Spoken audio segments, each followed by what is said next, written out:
What up, Delvers? Here you are once again at the dungeon of the Doctors of Doom Fantasy Football Podcast. It's the whole crew here today, as usual. I'm your host, Alex Shark Sparks. We got Mitch, we got Vinny. Say hello, fellas. Hello. How's it going?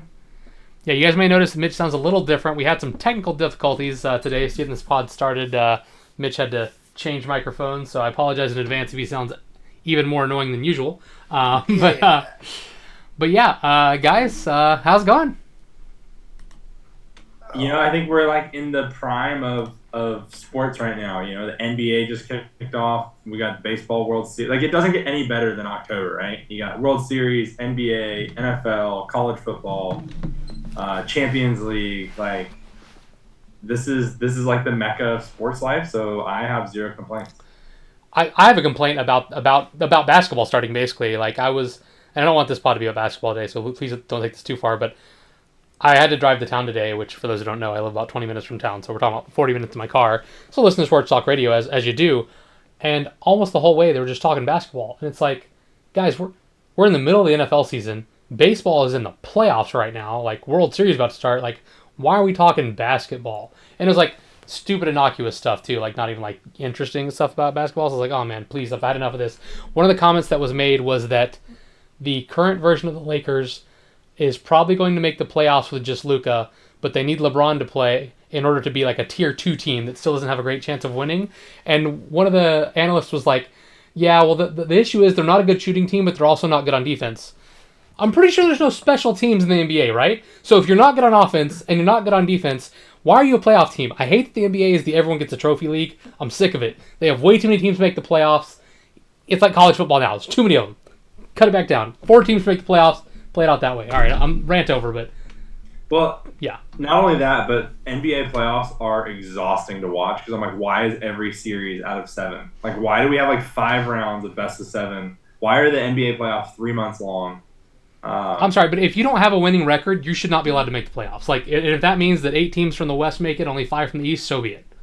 But if your win percentage is 47%, I'm sorry, you don't deserve to be in the playoffs. Every year in the East, you're just automatically in the conference quarterfinals or conference semis. I mean, there's 15 teams and there's 8 of them make the playoffs. Like, that's literally more than 50%. That's like that's like those 10-team fantasy leagues, like the one that you and I are in, the Dynasty League. A 10-team league where 6 teams make the playoffs. Why? Why do 6 teams make it when there's only 10 teams? We only have 4 make the playoffs in our 12-team league. Yeah, 4 out of 12 is nice. That's how it's supposed to be. Anyway, all right, let's move. We can get off. I just had to make that comment because, like, I heard that today. I was like, the comment that the Lakers were bad on defense and bad at shooting. It's like, okay, well, if they can't do either of those 2 things, how are they a playoff team? Like, that makes no sense unless it's like, oh yeah, everyone makes the playoffs.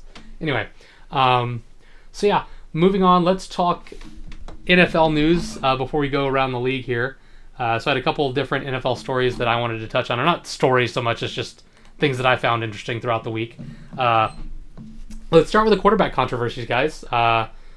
Couple of big ones out there. I think the Justin Fields versus Tyrod Taylor one. For those who don't know, Fields left the game injured. Tyrod Taylor came in. Fields came back in after the half, but then got benched for Tyrod Taylor. And the owner came out and praised his coach while simultaneously blasting his quarterback, which is pretty rare. So it looked like Taylor was in line to start this week, but now Taylor's injured, and they may have to go back to Fields after already kind of hinting they were going to start Taylor. So there's a controversy there. I think there's a controversy in Minnesota with Wentz and McCarthy. I think they're going to keep McCarthy out as long as they can because Wentz is clearly better. And then the Raiders debating between whether starting Geno or just like running out the towel boy at quarterback. So what do you guys think about the QB controversies around the league here, boys? I think the fact... You ever remember like when Cam Newton took a lot of crap like 3 or 4 years ago when he was out of the league and he's like, there's for sure not 32 quarterbacks that are better than I am? That's how I feel about Tyrod Taylor being a starting quarterback at like 36 years old or 37 years, whatever he is. Tyrod has only ever done well whenever he's gotten the chance to start. Like, I agree. I don't think he's going to be like a baller or anything, but he's only ever done well. The fact that he's better than Justin Fields, I feel like should just say enough about... Like, Tyrod Taylor is not starting on any other franchise. Like, I don't even know if he starts on the Browns right now. And, like, how many chances are we going to give Justin Fields? Like, let's be real. I know that the Jets suck. I know their offensive line sucks. I know their team sucks. I know their franchise sucks. But, like, how many places do you need to lose in before it's like you're part of the problem? Yeah, it's also worth noting. So I was going to save this trivia question for later, but I'll just ask it now because it's relevant to this conversation. So I have a couple trivia questions for you.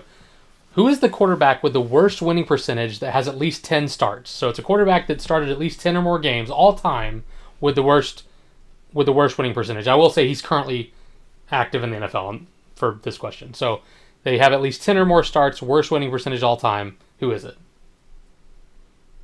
Say it again. Which quarterback has the worst winning percentage of all time that has at least 10 or more starts? I mean, we were Nathan talking Peterman. about Justin Fields, so is it Justin Fields? It was not a setup for... No, it's not Justin Fields, but that is a good guess. Nathan Peterman? No, it's not. No, it's a currently active player. I don't think Peterman got to 10 starts. David Carr. Oh, currently active? Currently active. Geno Smith. Drake May. What? No, it's the Rattler. Spencer Rattler, 7.7%. But that leads into this question. So this one is... So that's only 10 starts, right? So that's like, rookie guy playing his first season, what have you. What quarterback has the worst winning percentage of all time with at least 50 starts? So that means this guy was been a starter for more than 3 seasons consecutively, right? Because 17 games of the season. So this is someone who's been a starter for a long time now. They may have been a starter on, one team, multiple teams, what have you. I will say they are still in the league. I'm not going to say whether or not they're currently a starter, but they are still in the league, active. Who is the worst winning percentage of all time among quarterbacks that started at least 50 games? So someone that like one or maybe multiple teams like believed in this guy, but it just never panned out. Who is it? Andy Dalton. That's a good guess, but no. Dang. That is a really good guess. Dan Orlovsky. I'm just kidding. Dan Orlovsky is currently an analyst for ESPN. He's 50, not in the league. 50 starts. I don't think Zach Wilson had 50. I don't think Trubisky had 50. Is this the setup question, Alex, for the guy that we're supposed to say? Is it Justin Fields? It is Justin Fields. That is correct. At 27%, Yeah. Justin Fields has the worst winning percentage of a quarterback of all time. So that's why I went around the long way to get there. So I know it kind of threw us off the QB controversies. Also, a couple other QB, not so much controversies, but it's worth noting the Cardinals are infinitely better with Jacoby Brissett at quarterback than they are with Kyler Murray. So will something happen there? And then also, obviously, the one that Mitch has been on the bandwagon for is Mac Jones and Brock Purdy. Mac Jones has played really well in Purdy's absence. So I mean, I think the only real ones to me are Fields or Taylor and Wentz or McCarthy. I think obviously my Geno or trash can one was a joke. But what do you guys think about the QB controversies? Do you think we are going to see any QB swaps? Another one that will be brewing but isn't yet is going to be the one in Carolina. They're not going to go to Dalton over Bryce Young, but let's be real, Dalton's going to come in and play better than Bryce Young has, just like he did last year. So, yeah. What about, can we include Minnesota in this as well, or no? I included them. I included that as one of the two that I think are legitimate controversies to me, are the Fields, Taylor, and Wentz McCarthy. I think those are the two legitimate ones. As the resident person who's clearly wrong about Eric Bieniemy and Kyler Murray, I will yield on this one. I thought the tight end, what's his name, McBride, was going to suffer quite extensively from the lack of Murray, and he looked like the number one tight end last weekend. So he has more touchdowns with Jacoby Brissett in these past 2 games than he's had with Kyler in the last season and a half. So maybe even career. Yeah. So. Again, I think Kyler Murray is my Achilles heel. I just don't know. This is why I don't draft him. It's the same thing, strategy I had with the Bears this year. Is I just don't know how to figure you out, so someone else can figure you out. And I'm just trying to be honest with you. I think Kyler Murray sometimes looks like some of the plays he does is literally, I think 2 or 3 guys in the league could have made that throw, or that whole sequence of events plays that Kyler Murray just did, scrambling, throw, blah, blah, whatever. And then other times it's he's so bad. I just don't get it. So that one, I think, could also be a real controversy. I don't know. I'll have to do more research into what the contract looks like finally for Murray, if they want to let him go and do all that, get out from under him. Also, can we throw in maybe do you think, is there a QB controversy in Miami? I don't think so. I don't think Tua. I don't think Tua's going to lose his job over one bad game. Gotcha. Not that Tua's been playing great, but Tua hasn't been playing terrible. And they even came out and said today that Ewers is still fighting with Zach Wilson for the QB2 job. Ewers being the rookie, it's like if you thought the rookie was good enough to be the guy, you wouldn't come out and say he's still fighting for to be QB2 on the team, right? So like clearly it's not like, oh hey, we think we've got something in this guy, let's take a chance on him. If you're still thinking maybe Zach Wilson is better, Zach Wilson obviously isn't your future. He's a backup. That's all he's going to be from now on. So I don't think there's a controversy there. I think it'd be a little different if they had come out, if the coach and the organization come out and be like, yo, we love Ewers. He's definitely number 2. We may try to get him some work, and later time situations or like something like that to like praise him, but they didn't. They're like, he's still fighting to be number 2. So it's like, okay, well, if you're still fighting to be number 2, we're not looking to elevate you to number 1 anytime soon. Is how I kind of interpret that. I agree with everything. I would like to only add on. Like, did you hear what McDaniel said in his press conference on Monday or whatever? He said like, I can't, in good conscience, be thinking about losing my job and still be able to do my job. I know I said that a little weird, right. But he said it better. So I think he's already aware of it. And if you're Mike McDaniels or I'm Mike McDaniels, and I actually want to keep my job, the best way you could do this is benching Tua and one of these backup QBs actually plays well. Then it will shift the focus, I think, more to Tua. But if Mike McDaniels doesn't care about making Tua look bad and keeping his job, then, whatever. Then there's no QB controversy.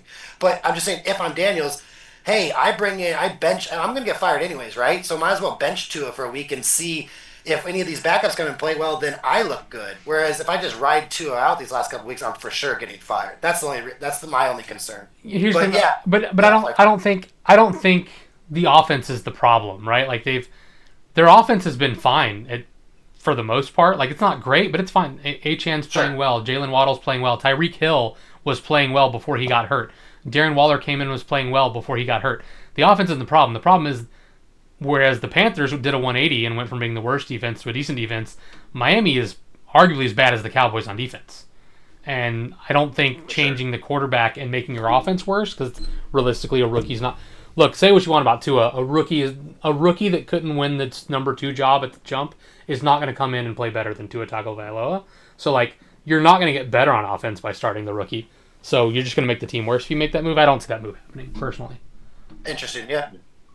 No, I mean, I'm of the belief that I don't think Mike McDaniels is a good head coach and probably deserves to be fired at this point, just based on track record with the Dolphins and kind of the rumors behind the scenes of him not being the best leader.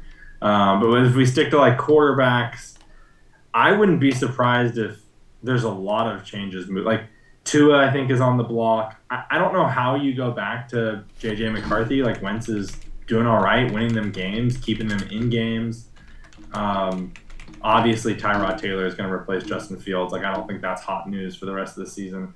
I would be interested. I mean, I know that they're never going to do it with Kyler and his contract, but, like, their defense is legitimately good. Like, they are in games they should not be in against really, really solid teams.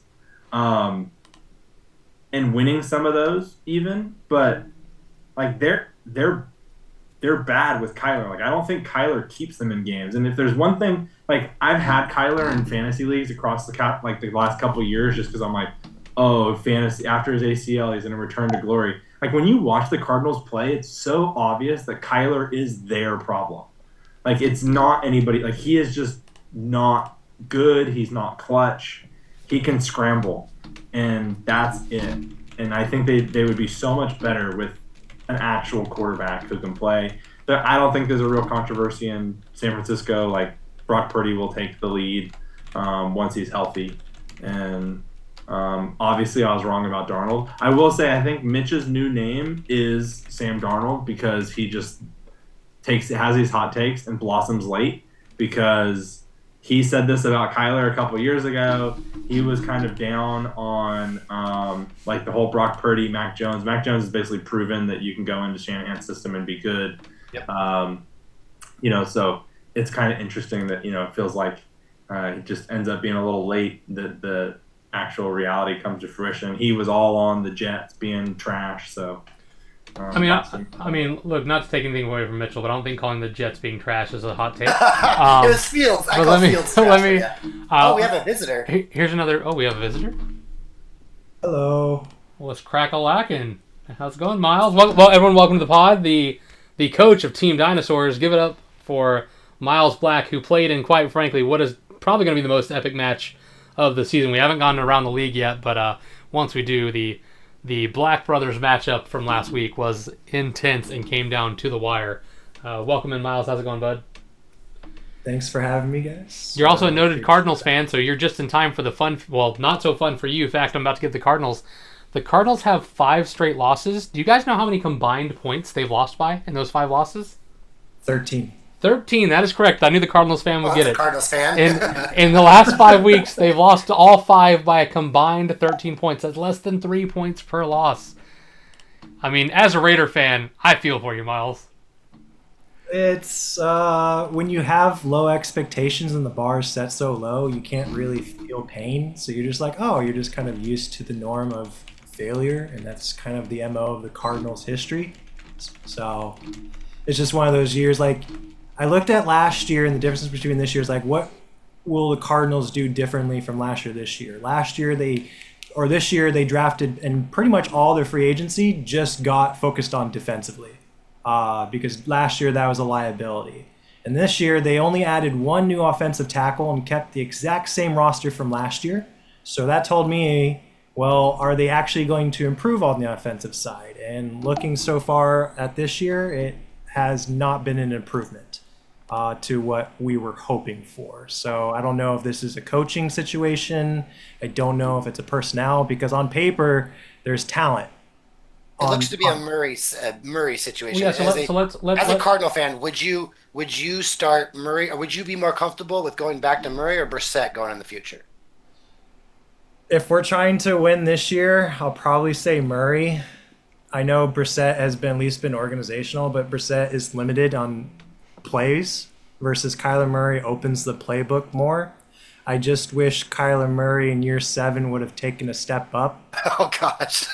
Yeah, I think people have been waiting for him to take a step up since year 2. So yeah, Mitch asked a question similar, but I'm going to rephrase it slightly, Miles. So, as both someone who is knowledgeable about football and someone who is a Cardinal fan, in your opinion, what do you want the Cardinals to do long term? Would you rather them try to move Kyler and then draft? Obviously, Jacoby Brissett's not the quarterback of the future. So would you rather them try to move Kyler and then maybe draft a quarterback or trade for a different quarterback?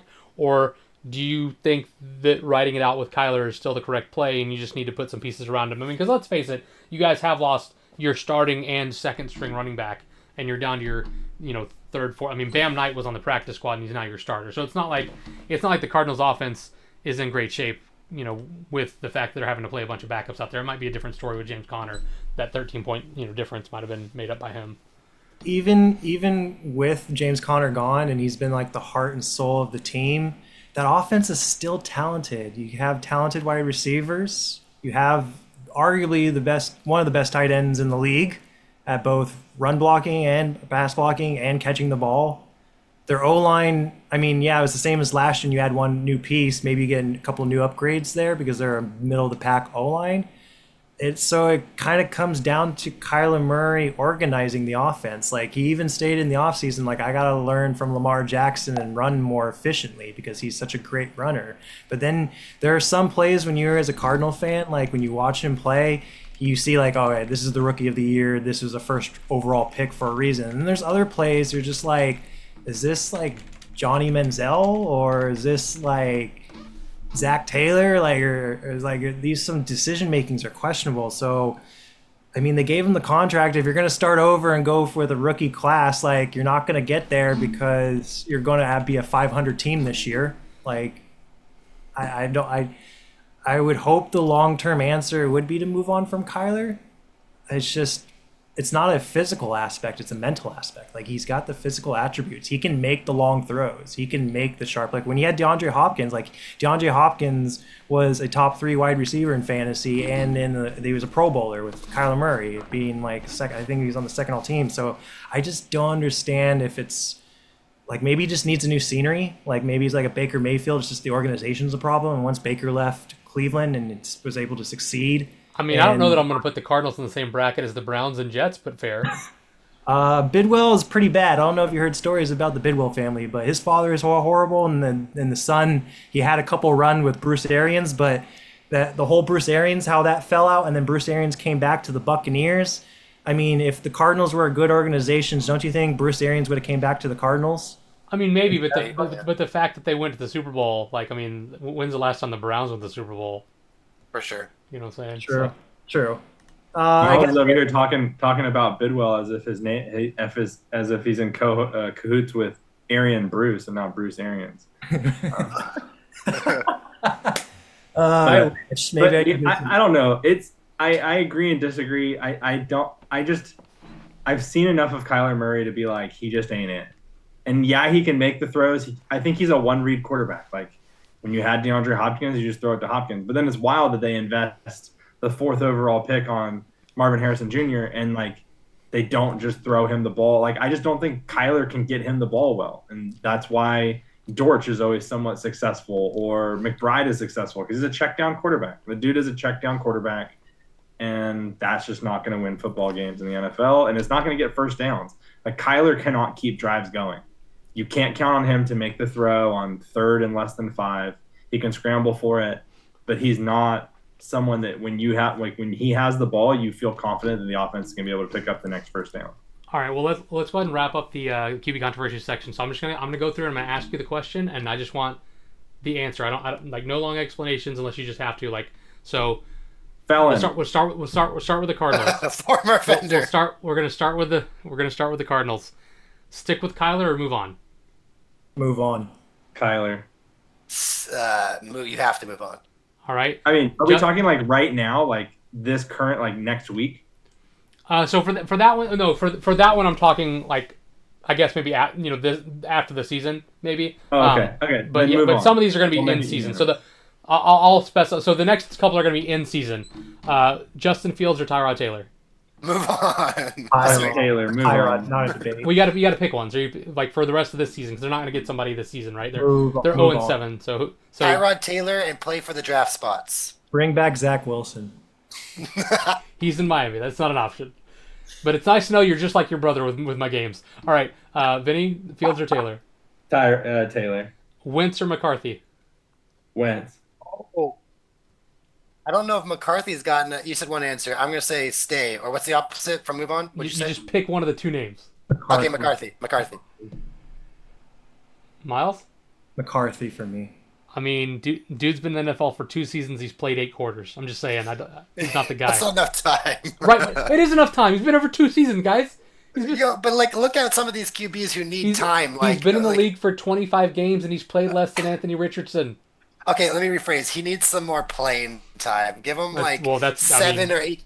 That's on He's him. got more playing time than Anthony Richardson, Alex. Let's just be real here. I just don't even think. I don't even think he's hurt at this point. I just think they're keeping him on the bench and saying That might be true. Does Geno Smith keep his job the rest of the year? No way in hell does Geno keep his job. No. This one you have to write out. Trade for Yeah. Kyler, and I hate Kyler. Just swap them. Swap Geno and Kyler. Just goes back to this season thing, Alex, right? This season, I'm saying you have to stay with Yeah, Geno. this one's this season. Yeah. You have Geno. Okay. Well, so I guess for Geno, then Tank. at the end of the season, do you move on? Move you gave him on. a 3-year Done. deal. Move on. Draft Archie Manning. Oh God, no! Please no. Tank or something. You guys I got don't to think- tank. I don't think Archie's coming out from what I don't. I mean, Archie's been terrible in college. Why would he? Yeah, he's been atrocious. Not to mention, I think he's making $11 million this year, or I think it was 12.7 or something like that. So Because he's in commercials with his uncles. I mean, come on. What's actually gonna- fascinating is they all said that this year's quarterback class was pretty good, and all the guys that they said were pretty good are trash. So I think he would legitimately be taking a pay cut if he went to the NFL as the number 1 overall pick. Yeah, he so might. I don't think he's coming. I don't know if you tank for a QB, but yeah, that one's Kenny Pickett time. yeah. Okay. Okay. Let's move to the next one then. Danny Dimes, is he the quarterback of the future for the Colts, or is it going to be a Sam Darnold situation? No, Is it they this got- season, re-sign or- him? Re-sign him. Right. So this one's going to be after the season. Like the question Okay. is Danny Dimes the quarterback of the future for the Colts, or did they move on from him the same way that the Vikings moved on from Sam Darnold after what he did last year? This one's not fair, Alex, because I don't know what kind of contracts he's going to get. Like, is a team going to be like Seattle and swoop in on Darnold? Like, so Danny Jones is an unrestricted, not restricted, unrestricted free agent. He gets to do whatever he wants this offseason. So this one's tough. Yeah, you want to keep Daniel Jones, you need to keep him. But what if you have to pay him like Trevor Lawrence or Tua or Purdy money? I'm out. So this one's really tough, Alex. I didn't mean to get long-winded on this one, but that one's really tough. If it's Darnold money, it's an easy to snap. It's a snap call. You keep him. Okay. Keep them. Like they have the best record in the NFL when they were a one of the bottom teams in the NFL last year. Not only they had the best record, do you know going into the season which team all time has the most points per drive in NFL history, meaning they've scored the most points per drives they've had? Kansas City Chiefs back like 2018? Yeah. Yeah. Good guess. It's the 2007 Patriots. That was my second guess. Wow. Yeah, the year Randy Moss had 1 million touchdowns. As of today, the Colts are doing better on a per drive basis than that team was. That's crazy. I mean, now again, we're only halfway through the season. A lot can still happen. I'm not saying they're going to keep up that pace, but the fact that at the halfway point they're there is wild to me. You have to re-sign Danny Dimes. And I can't believe I'm saying that, but you do. They've also played difficult teams. It's not like they've had an easy schedule. They've played some pretty good teams, too. This is a great argument, Alex. I'm not trying to extend it out. The real reason why I go back into the Purdy and Tua deals, and I'm surprised the Jaguars have been able to keep a good defense with Trevor's. Can you guys hear me? I apologize. I cut out. Yeah. You cut out a little bit, but we heard most of it. Okay, so over the cap right now, offensive linemen. If the Colts are number 7 for the most money out in the league, paid to offensive linemen. Defensive linemen, they're 10. So this is my concern is once you start allocating a $55 million QB, you no longer can flirt or float in that 10 range of having O-lines and D-lines or spending that money elsewhere. That's my biggest concern. Well, I think it's like Vinny said. I don't think it's going to be a $50 million. I think it's going to be more like a Darnold deal, like a $30 million QB. Keep them. That's keep what Darnold 100%. got. That's what Baker got. Like, that's what these guys are getting. Okay. Keep them. Last one. And this one, clearly Mac Jones is going to be a starter somewhere next season. So the question is, do you think the Niners move on from Purdy and go with Mac Jones? Or is Purdy still the guy in San Francisco, and next year we see Mac Jones starting somewhere else? You can't keep Purdy. Like, they just gave Purdy like $270 million. Like, you cannot let go of him. You literally can't get rid of him for 4 or 5 years. So you think Mac Jones? Then you agree with my assessment that Mac Jones will be starting somewhere else next season? He should, yes. But I don't know if he's on. It's weird because like Darnold gets a big contract because of something else, and Geno. Well, we all saw how Darnold's working out. I think you can let go of your Darnold hate at this point, Vinny. No, it's not the hate. Like, but they got the whole season. You know what I mean? So like Mac is only gonna get 5 or 6 games early in the season, so. I think he's earned himself a role as a starter in the NFL. I don't think he's going to get it. So go ahead, Mitch. The actual fiscal part of this is like there's a rule now with the dead cap stuff that it carries over like a budget and a half or whatever. You cannot, with this much money still owed, it would be so incredibly egregious, and you just no you cannot accrue that much dead cap space next year. But just for context, I'd like to point out last year, okay, if I had to ask you guys for fun, who were the 4 or 5 lowest teams paid to their QB last year? Just guess. Raiders had to be towards the bottom. 49ers were second lowest behind the Titans at 5.5 to their QB. If I show you 2026 next year, where do you think the 49ers jump in the amount they have to allocate to their QBs? Oh, it's a lot. They look. Each team, the newest team to sign a contract with their quarterback always jumps to the top, right? So you cannot get rid of them. It's physically impossible. And by the way, the Falcons are sitting on the top of that list with $69 million allocated to their QB. The Falcons, that's great. Fun fact, unrelated to this conversation: how many quarterbacks do you think the Browns are currently paying right now? Oh, I remember seeing this or reading QBs. Wasn't it 5? They've got at least 5 because you've got Deshaun, Gabriel, Shador. They're probably still paying Flacco as part of the trade. They're probably still paying Pickett as part of the trade. So there's 5. It's 8. They're currently paying 8 different quarterbacks which it's the guy obviously last year, Thompson, only right? 3 of them Whatever are on his their name is. roster, and Yeah. some of them are starting in their division. So one last question then about Mac Jones, specifically for Miles and Vinny. I mean, Mitch, you're welcome to answer, but I think Miles and Vinny as fans. Yeah. Miles, as a Cardinal fan, would you be happy if they trade Kyler and have Mac Jones come in as a starter? Vinny, same question as a Raider fan. Would you be happy if we move off of Geno and bring in Mac Jones as a starter? Then you can go first. For the right price, like if we're gonna pay him Gardner Minshew money or Daniel Jones money for a year and $12 million to be a starter, yes. I just don't think that's also a fair shake. Like the Raiders just at this point aren't a good franchise, Alex. Like we can't bring somebody in like that and expect them to have a Darnold year or a Daniel Jones year. It's going to be more like you bring that guy in and they're just trash like they are every time the Raiders bring a quarterback in. I would prefer him over Geno at this point, just from what I've seen from Geno, but I don't think he breaks a 500 season for the Raiders. Sure. All right, Miles, same question for the Cardinals. I don't think Mac Jones is an upgrade to Gannon, or even Gannon makes it another year. I don't even know if he's going to make it another year. I don't think Mac Jones would fit that system to what they're looking for, or as an improvement to Kyler Murray. So I would not be happy if Kyler Murray left and we replaced him with Mac Jones. Fair enough. Any last thoughts anyone has on quarterback controversies and the like before I move on to the next topic? Yeah, really quick. If I asked you what's the dead cap, if the Niners were to release Purdy, what would their dead cap hit be? And if the Falcons were to release Cousins, what would their dead cap hit be? Dead cap is like literally money that you cannot use against the cap as a penalty for trading a player with this size contract. It's like just legal mumbo jumbo. But how much do you think those two respective teams would have to eat in cap? And by the way, the salary cap is $235 million. Just I for was going to reference. say $55 million for each player. You're right with one of them at 55. 50. Cousins is I was gonna 55. say Cousins is gonna be 55. Brock is gonna be 48. Yeah, 95, boys. Oh, 95 million. And just for reference, it's $235 million salary cap for your team. Purdy is their starter, and it's not even debatable. All right, fair enough. All right, well, let's move on then. A couple more NFL notes because I really do want to get to the around the league while Miles is with us. So a couple more NFL notes. We have an interesting milestone. This is going to be the first time in years that a 4-2 football team is more than a 7-point underdog against a 1-5 team. I'm sure you guys know who it is because I love stats that bash this team. What two teams were we talking about? What 4-2 team is a 7-point dog this week against a 1-5 team? Well, we know the 4-2 is the Bears. You dang right. It's Caleb.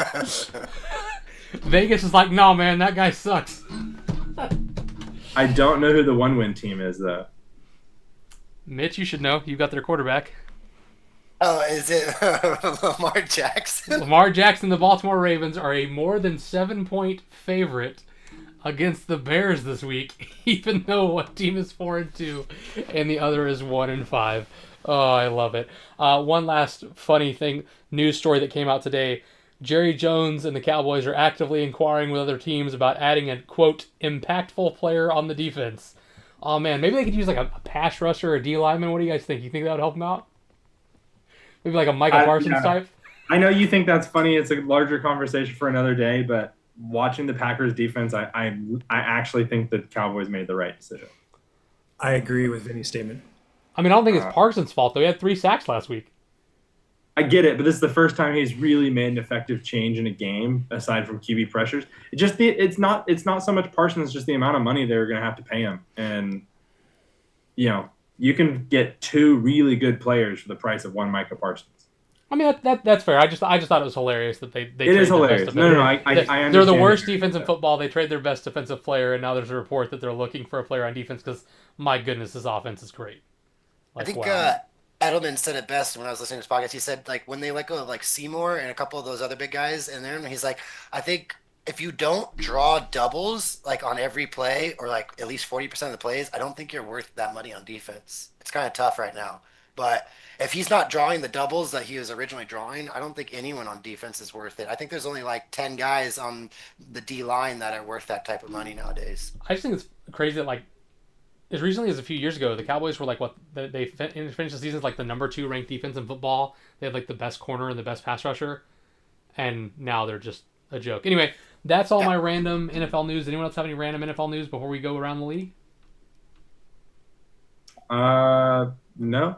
No, I have a really fun game really quick that could take like 5 minutes if you want to do it real quick. Well, I don't know what Miles' schedule is like. I want to be able to go around the league while he's here because your guys' game was epic, and it'd be great to hear both your sides of it. Sure. My work technically is done in 2 minutes, but I took And let's be real here. Miles is waiting to play Valorant with me. Let's be real. Okay. All right. Well, then let's go around the league. So let's go to last week's games, and we'll save you two for last. So we're gonna start with let's go to last week with the Sharks and the Aussies. This one also came down to Monday Night Football, but the Sharks got yet another dub as we just keep the pain train rolling here. We just keep adding plus signs and keep making it happen. A lot of good performances from the Stars and some bad ones from the not-so-Stars. Bourne, at his third game with Mac Jones, after going back-to-back over the century mark, had laid an egg, which scared me because going into, the Sunday night game, it was looking pretty good for me. I still had Bourne and Mayfield left, but he still had Collins and JSN, who's just been an absolute monster, and his kicker. And then when Bourne laid an egg, who I swapped in at the last minute over Dobbs. I mean, obviously I should start Olave, but I wasn't actually going to do that, so I can't count that. I would have started this. So I left 6 points on my bench effectively. I was worried. I thought he was going to get me for sure, especially when JSN got his touchdown. It was like the second drive of the game for the Seahawks, and they were going to have to kick a field goal, but there was a terrible penalty that didn't need to happen.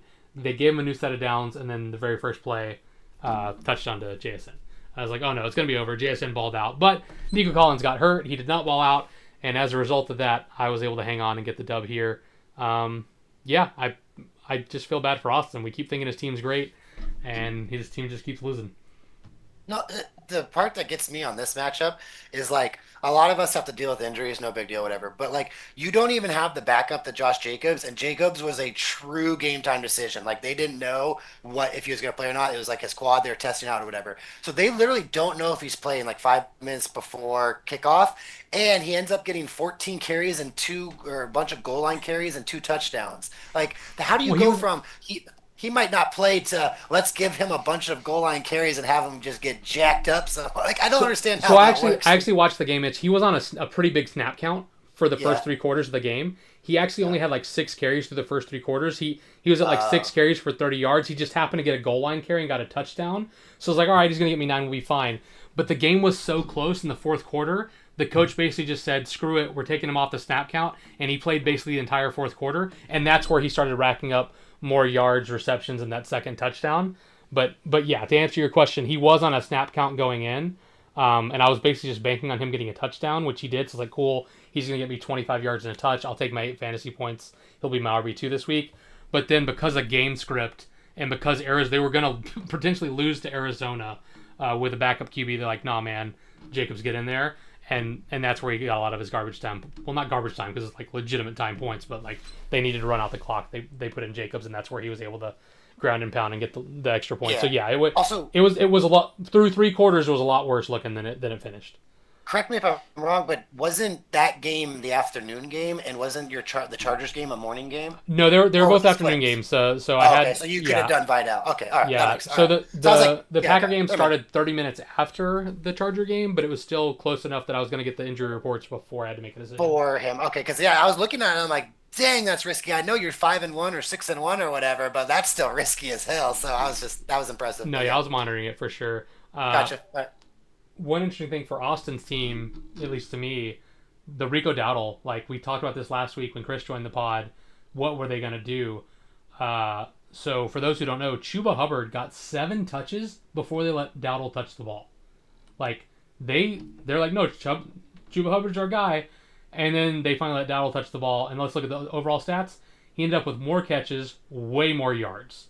Like, wasn't a huge fantasy day because he didn't draw end zone, but like, how do you keep Dowdle from being the guy with the rock at this point? Like, do you guys think that now that they've seen them both playing in the same game, that it's still going to be like this 50-50 split?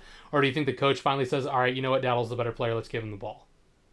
The problem is Panther franchise is just as bad as any other franchise in the NFL, And after wasting a second-round pick on Jonathan Brooks last year, they extended Chuba Hubbard on like a 4-year, like $48 million contract or something wild, or 3-year, $36 million contract. And you have to follow the money. Like, and then they drafted another running back this year, signed Dowdle. Like, they just made a terrible business decision in extending Hubbard. Obviously, Dowdle. Anybody that watched the game against the Jets, like when Dowdle was in, like their offense was significantly better. He has been their best player on offense the last 3 games. Every game that he has been the guy, he's been the best player on offense. And the fact that, like I said, the fact that Hubbard got 7 opportunities before Dowdle got in the game, and Dowdle still not only had more yards but actually out-touched him by the end of the game, I think is really telling. Do you guys think that Andy Dalton, because Andy Dalton's going to be the starter at least next week, who knows how long, do you guys think that Andy Dalton is going to help or hurt the running back situation, and the receiver situation for that matter, in Carolina? Because for those who don't notice, Xavier Legette's 9 for 92 and a touchdown. That is not average Xavier Legette. He averages like 1 fantasy point a game. So This is I like this a lot. Okay, 2 points on it. Is like, one, the Dowdle situation could be close to like a James Cook situation last year, where a lot of NFL franchises don't want the reputation around the league of running a guy who's not being paid, because then they are waiting for their contract, they end up holding out. You don't pay them whatever, and you use the heck out of them the year before. Once they get the money, then franchises and GMs are not afraid. Like, they even last year with Barkley was out for performing his contract, and they gave him incentives in the middle of the year, and they actually redid his contract in the middle of the year to pay Barkley more. I think this is just the current client of the new NFL, where a GM and offensive coordinator doesn't want to be attached with running a guy 20 times a game who's not being paid. And the what was the other question? The other topic? Or how do you think Dalton is going to affect the wide receivers and the running backs? And Dalton will not make them better. And unfortunately, I know Dalton's a better overall QB, so he'll be able to move some third down conversions and effectively keep the running backs out there longer. But I think this comes down to the Scatterbo equation, where you have to have the threat of an RPO offense. With Dalton, there is zero threat of running any type of RPO type of offense. There will be no schemed plays for that. And I'm not saying Bryce Young has the threat. Any offense in the NFL in today's climate that can scheme, at least make the defense scheme for some of those, has better running backs. That's just the way it is. So I'm not sure. They might just even out, because Dalton could have better third down conversions, but I do not think Dalton actually helps Dowdle and Hubbard. All right, fair enough. Miles, what about you? What do you think? Same 2 questions. What do you think about the Dowdle-Hubbard situation moving forward, and what do you think Dalton does for the fantasy options on this roster, if anything? I'm sad about Carolina's offense this year, because going into the year, I was really hyped about their offense taking a major step up and being competitive this year. And their defense actually took a major step up, and they're being competitive. As you can see, they're 4-3 after starting 0-3. So seeing the difference, because I have invested in Chuba in a couple leagues, and I also have my boy Tedero McMillan in a couple leagues as well, because my guy. So to answer this question, I'm sad because I don't think people are reporting Chuba's injury as significant as it really is. So I think that opportunity for Rico Dowdle, who showed promising features and moves and abilities in Dallas. So I think it's going to be a 50-50 split. Like Mitchell said, they paid Chuba all this money. They're going to probably still continue to use him. But as you've stated, and I agree, Rico Dowdle in the last few weeks has just looked better, and he's looked healthier.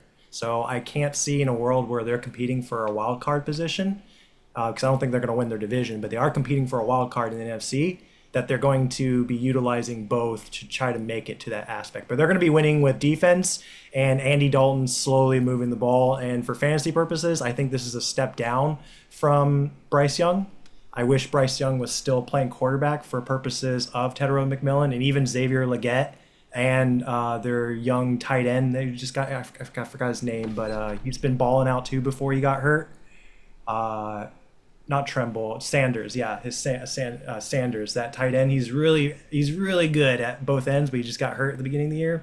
So I'm not looking forward to watching Panthers anymore, but I still kind of have to because I have Tedder McMillan in a couple leagues. And I'm just lucky I traded Chuba Hubbard in another league for a Doomsday after week 2. So I got away with that one. But all right, Benny, same question.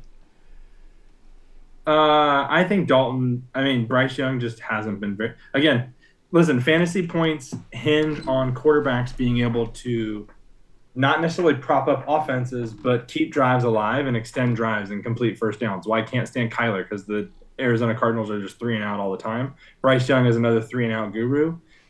These guys with super low like yards per attempt and yards per completion just don't do you any good.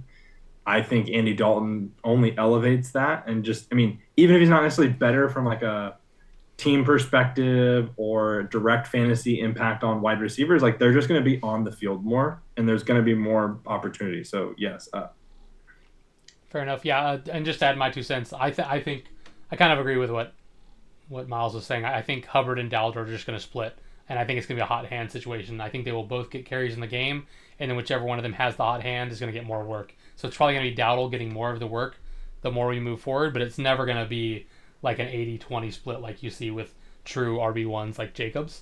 It's going to be more of a 60-40 split. Going back to Austin's team, like he's just going to play the carousel with Pacheco, Charbonnet, and Dowdle, I think, the rest of the year anyway. So it's going to be, I don't know if he's going to be really start. Well, we should ask Austin. I mean, Dowdle for me is still an every week starter, I think. Really? Of that group, personally. Over Charbonnet? I think so. Charbonnet is touchdown dependent, so I would be starting. Well, first will be over Pacheco over those three, but anyway, to finish my thought on the Panthers, I think Dalton hurts McMillan and helps Leggett. Dalton loves him some Xavier Leggett. Xavier Leggett's games with Dalton the last 2 years have been very good. Xavier Leggett's games with anyone else have not been. Terrell McMillan was a rookie establishing himself with Bryce Young, who hasn't had those reps with Andy Dalton. So, I mean, we'll see. But I just think it helps Leggett. I mean, look at the stat line. 11 targets, 9 grabs, 92 yards, and a touchdown. I can't show his stats when I click on him because it takes me to like some other weird CBS page. But like, he has like no targets, no catches. I have a question for you guys about like Xavier Leggett. I don't know if you guys remember Devontae Adams' first couple seasons in the year where he was hyped up to be this big wide receiver prospect that was supposed to dominate. Actually, if you look at his stats the first couple of years, he was kind of a bust, and everyone wrote him off. And he was still in Green Bay, and then all of a sudden, he just clicked, and Devontae Adams has had 10 years of dominance wherever he's gone. Yeah, well, no, just be clear, Miles. I'm not saying that Leggett's like a bust or a bum or anything. I'm saying like if you look, I'm just saying I think Andy Dalton makes a huge difference. I'm asking that. Do you guys think this trend is long term, where Leggett is actually legit and he's learned to be a wide receiver because he's always had the athleticism?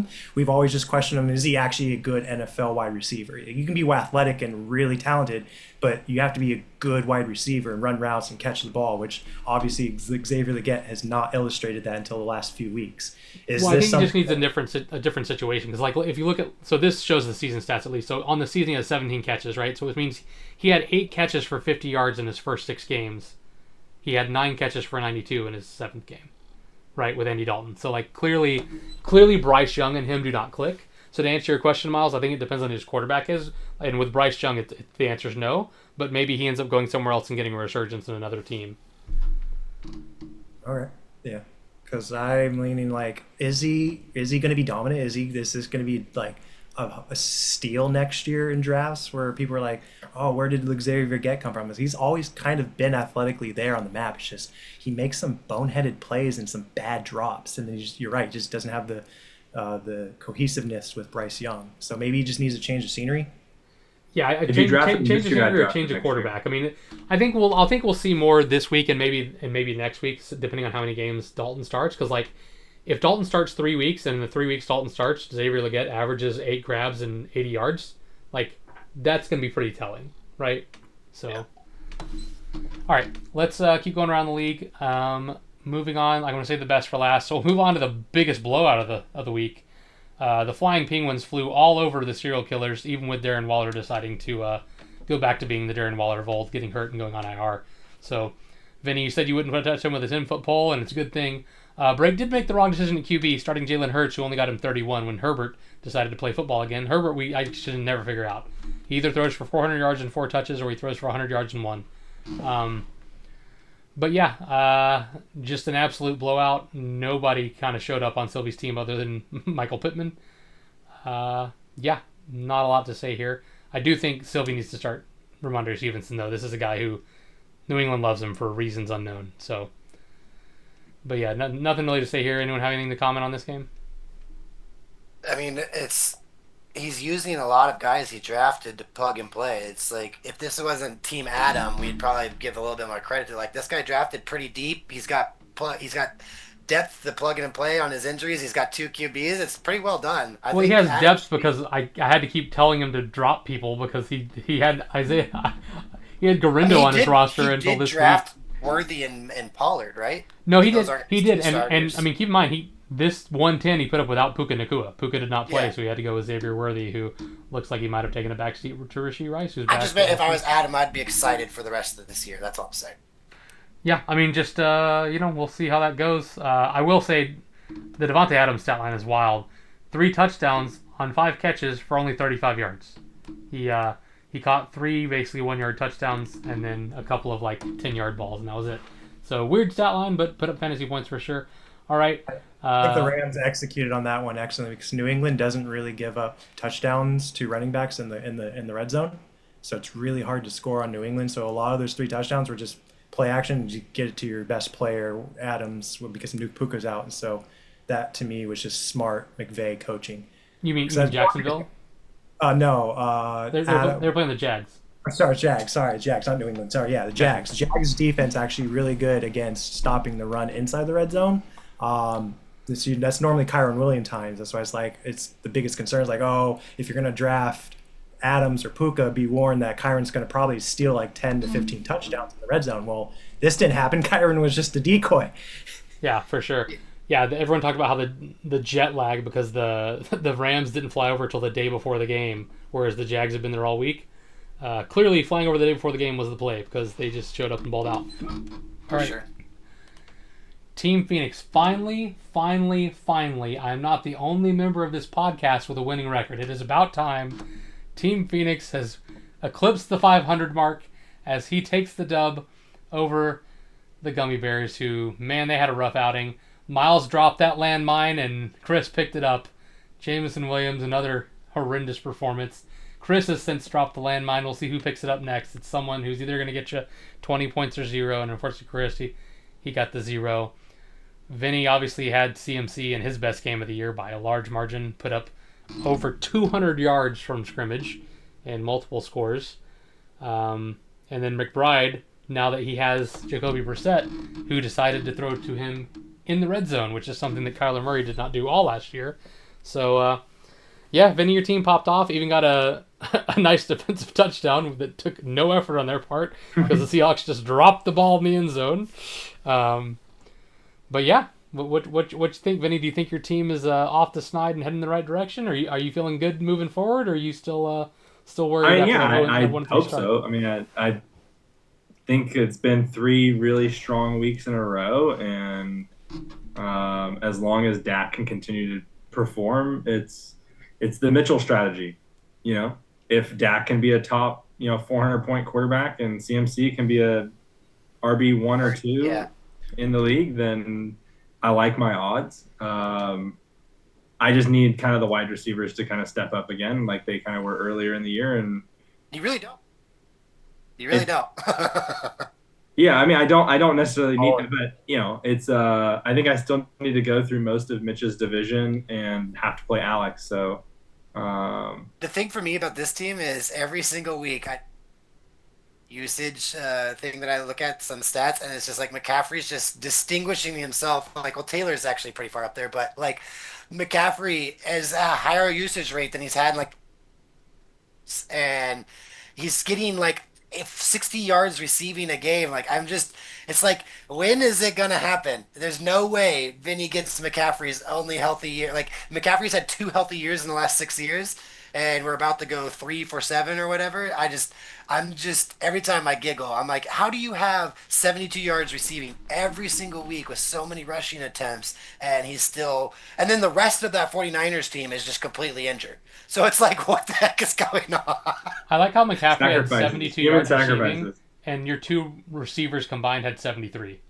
Yeah, that's exactly. And they're 2 of the top receivers in the NFL, and Drake London and Rome Odunze, like, no joke receivers, like actual really talented, crazy guys, young guys too. Drake London, Rome Odunze, Brian Thomas Jr., and Jameson Williams the 4 of them in this game combined for 104 yards.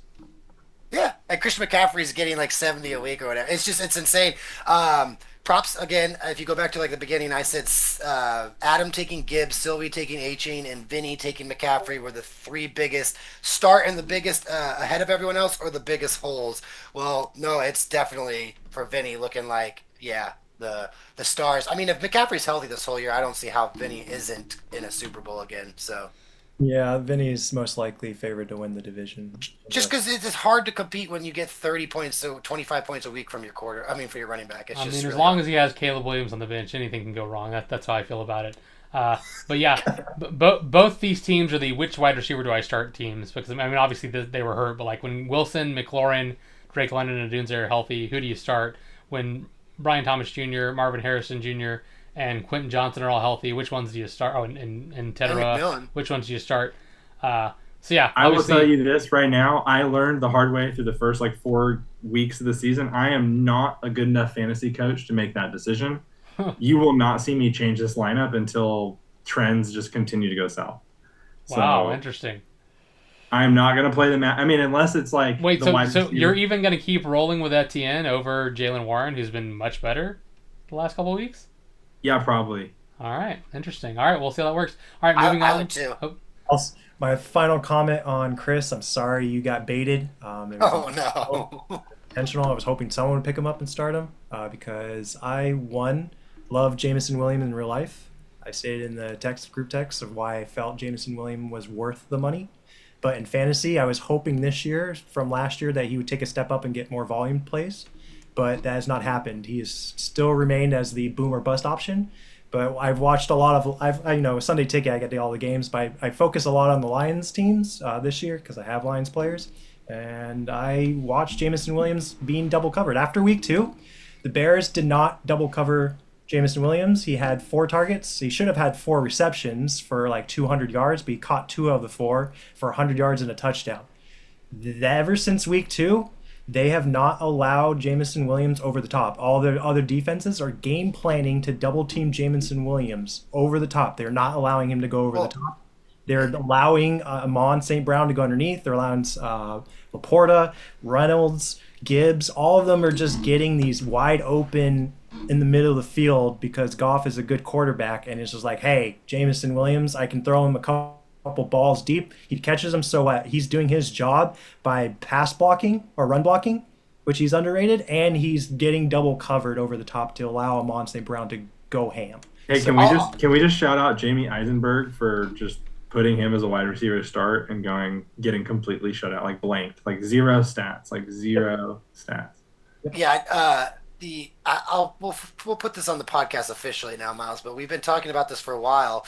Why do you think DJ Moore was complaining so much about his role on the Bears? It's because he realized I got the Jameson Williams role.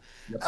The Jameson Williams role when Ben Johnson was there is to make him be the guy that you have to double cover. It's how it's schematically done, and then they move around St. Brown in the slot half the time. So Jameson Williams is that outside guy that you have to account for double. That same thing happened when Ben Johnson went over to the Bears. He's put DJ Moore into that Jameson Williams role, and then he's allowing Odunze to be the St. Brown. It's just the Ben Johnson offense. It's maybe next year, a year away from them rolling over with Morton as the offensive coordinator of the Lions. They might free up Williams, but yeah, this is what we were saying before is why was DJ Moore complaining so much in the preseason? Because he saw the writing on the wall. Wait a second. I got the Jameson Williams role. I thought I was going to get the St. Brown role coming over here with Ben Johnson coming to my team, not giving it to Odunze, and it all makes sense. All right, let's move on. We've got to keep going around the league here, boys. Next game was the only other remotely close game besides the epic one we'll get to, and that was the Yak of Lamb and Professor Chaos. Yak of Lamb deciding to go with Spears and Wilson at running back this week, giving Matt the free win effectively, even though Matt's players didn't get off to a great start with Darnold and Montgomery, but his running backs were, well, not his running backs, but 2 of his bigger players, Swift and Chase, popped off. Chase looking like an absolute monster with Joe Flacco. May go down as one of the worst trades ever, Brown trading a quarterback to division rival. Pickens and Ferguson ate, and so did Lamb, so the Cowboys now have 3 guys who are just going to go to town every week, feels like. But yeah, Matt's team kind of got 2 All-Stars and a bunch of mid players. Hide your daughters. That was enough to beat Cam's 2 All-Stars and a bunch of bad players. So this is what happens when you have no depth, right? When you don't draft depth, this is what you end up starting Spears, Wilson, and McCaffrey. That's not necessarily bad coaching. He just didn't have anybody to play. The fact that I will continue. Well, we had DK Metcalf once again on the bench. Like, I just don't understand why. I'll continue to pound the table that the fact that Cam was 4-1-1 with Bucky Irving, Derrick Henry, Godwin.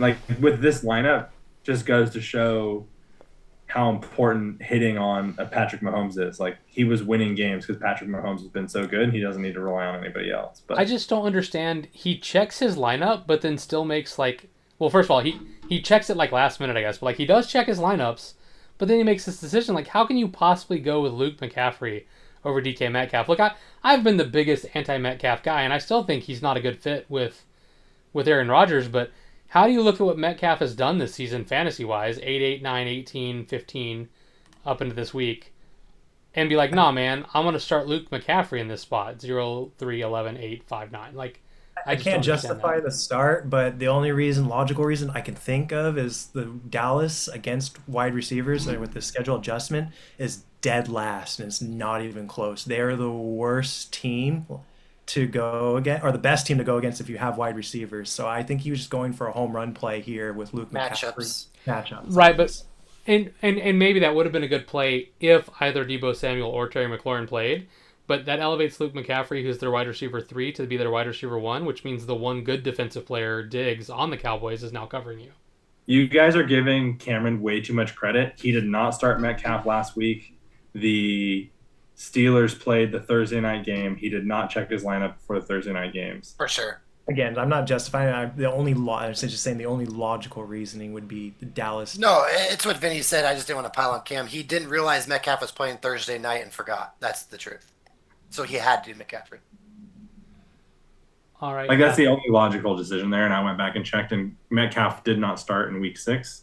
So, hey, we've all been there. Like, Thursday night just kind of sneaks up on you, and you're like, oh, crap, that's who's playing tonight? And then you realize your other guy's injured. So, I mean, it's not a bash, but that's the coaching decision. It wasn't a coaching decision. Yeah, I more so just wanted to comment on, like, the lack of depth, like the fact that you're having to pick up Wilson off waivers last second to start him, starting Tyjae Spears, starting Luke McCaffrey. It's like, man, if only you hadn't drafted.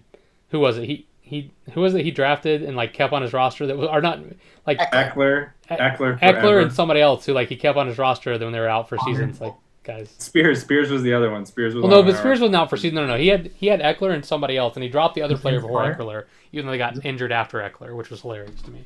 Anyway, moving on. Another blowout here. Luis gets trounced by my dad. Josh Allen had a bye, and when your whole team is kind of built around one stud, it's tough. I mean, I think Luis has a decent core, but Breece Hall is kind of come back down to earth. He had 22 carries against Carolina, and Carolina's defense, like Miles commented on, has been really good this year, surprisingly. Also, I think it doesn't help when your quarterback can't throw. They're going to put 12 in the box. Kyren Williams, like we talked about, or like Miles talked about. Again, Miles coming up huge today. Kyren Williams didn't get those goal line carries. They passed those touchdowns in from the one. So Kyren, even though he was okay on the ground, didn't have the scores. The one big player Luis had, obviously, A.J. Brown. The Eagles had to pass to win that game, and they did. But yeah, and then on the other side of the ball, my dad got a huge effort from Bo Nix. Through 3 quarters, I think Bo Nix had 2 fantasy points. But then the 4th quarter happened. And we saw one of the biggest comebacks / biggest collapses in NFL history as the Broncos end up winning 33-32. And the New York Giants place kicker is no longer on the team after missing not 1 but 2 extra points that were obviously crucial if you see the final score there. So I feel bad for Luis's team. Like, it's like one of those things, like his season's essentially done because the 2 leaders in the division are both 6-1. And isn't he like 1 division win in his record? So it's like, this is the week he had to win. He's either 1-2 or 2-1. No, because I think he's. Let's see. Who did Matt lose to? Because Matt lost to Luis. And no, I think he's 2-1 in division. Oh, okay, so he still has a chance. He's 2-1. But yeah, he has. This was the week he had to win, and unfortunately, it's just his team underperformed. So Luis, if you're check your team, I sent you a trade. I'm just kidding, but I did send him a trade. Do you guys think T Higgins for Butker is cool? Because that's what I sent him. No, I did not. I did. I literally sent him giving T up Higgins for Butker. Please don't give him T Higgins now that he has a quarterback. Did you see T Higgins' stat line with Flacco? I have legitimately offered him T Higgins for Butker if he goes on and checks his fantasy team right now and clicks accept. Okay, I don't know why you're offering up a guy who's going to be a starting caliber wide receiver in the league. Okay, well, do you think Zay? Who would you start? Zay, Waddle, Rice. Of those three, I'm Rice definitely starting Rice, and then probably either Higgins or Waddle. Probably Higgins now. So then I can't keep Waddle and Higgins because they both have the same bye. So it's like I literally have to drop one of those two then. As someone who once traded away a top 5 running back because he was my third string running back, I don't recommend it. You can ask Chris how that worked out. But either way, don't trade it for why are you trading for a kicker? It's not even like a good kicker. I need a top 3 kicker, and I'm not getting Aubrey from Nolan. I'm not getting McLaughlin from Vinny, and I'm not getting Pinero from you. Actually, I could. I mean, do you want to do Higgins for Pinero, X? I mean, yeah, I would probably make that trade. I have no wide receivers on my team. Well, then I might be offering you a trade later because hold up. I was just looking at Mitch's roster like, I don't know. I'll take one of those guys. Yeah. Anyway. I'm being honest here, guys. It's either going to go to free agency because I have to keep Stafford. Not letting Matt have Stafford and Lamar Jackson injury, quote unquote, is my hiding behind why I'm going to keep Stafford. And if you notice, Matt picked up Rodgers and Alex picked up Flacco. I'm sure that's a cock block to Matt. No, it's because I'm gonna have. I was looking at matchups when the bye weeks happen for Baker. Okay. Well, so I don't want to drop Stafford. I have a tight end injury with Kincaid, so I have to keep 2 tight ends there, and my defense is on a bye. So I either don't start a kicker, don't start a defense, or I have to drop Waddle or Higgins. Okay. Well, yeah. If you want to trade a starting caliber wide receiver for a kicker, let's talk off air. But let's keep moving on. Now for the game of the week, and one last thing, Alex, I will say is this team gets also. I mean, it might be because what Miles said he's already out, but apparently, like seriously, like not even a joke. Like Breece Hall's been on the trade block for 2 or 3 weeks now between the Chiefs and the Chargers, and apparently they keep driving up the price, and that's the only reason Kamara hasn't been traded either so far is because it's waiting for Breece Hall to go, and then Saints can know what value they could get for Kamara. But apparently, right now Breece Hall is pretty much good as gone. It's just which team he's going to. So we'll keep an eye out for that. But like Miles said, Luis might be a little too far behind by now. Yeah, I mean, even with the division record, the fact that he's now 4 games back, that's tough. That's a tough one. With only 7 games left to play. All right, now for the matchup of the week and maybe the year. Team Dinosaurs getting the dub over the Avengers. This one was epic. I mean, they were the 2 highest scorers on... Well, not the highest scorers, sorry. The 2nd and 3rd highest scorers on the week. Got to give credit to Spark Plugs there. 2nd and 3rd highest scorers on the week. A lot of big performers, and it did come down to kind of the final whistle, as it were. The last game that was being played was that Seahawks game, and Mitch had the Seahawks D going in that one. So we were kind of down to the wire watching what would happen. Guys, you two were in it. Tell me about it. How do you feel? What was it like? What were the nerves? This was a dirty, dirty win. I'm also a little frustrated, Miles, because if like last week, me starting Waddle over Higgins wouldn't have won me over Sylvie because I scored so bad. So if Chris doesn't drop Waddle 2 weeks ago, I don't start Waddle this week, and I'm forced to start Higgins because Zay's on a bye, and I win. So I'm actually a little tilted with this loss, not even to do with the Seahawks defense. So let's pretend 2 weeks ago Chris doesn't drop Waddle. I'm forced to start Higgins in this matchup. Well, and speaking of forced, Miles, let me ask you, if Ibuka wasn't injured, would you have started him over Allen? Oh, that's true too. Because Ibuka was hurt, I didn't even want to mess around with the possibility of is he a game time decision, which he was. Right, that's what I was asking. If he wasn't hurt, like if he was healthy, would you have started him over Allen? Yes. Yeah. So Seahawks not being able to get a defensive touchdown the whole night, that was wild. This wild pass, then we're gonna run into a touchdown. I'm like. You keep cutting out on us, Mitch, so we're not hearing it, but we can tell you're frustrated. There's a series that last game, watching the Seahawks Texans game. I already chalked in the loss because I just knew my luck was just going to be like, watch, the Seahawks are going to put up the same points as the Browns. I'm going to have one of those weeks where I have actually a good defense and he has the right match. And Seahawks D are a good D, don't get me wrong. Yeah. this was just so frustrating to watch this Texans offense be like. There is literally a play where it's like, I think it was in the second quarter. Stroud makes this horrible decision of instead of releasing the ball to move it to second down or third down, another play, he decides to like try to juke a defensive player, completely missteps, then gets owned and decides, oh, I'm going to throw the ball and try to do an incompletion. Instead, fumbles it.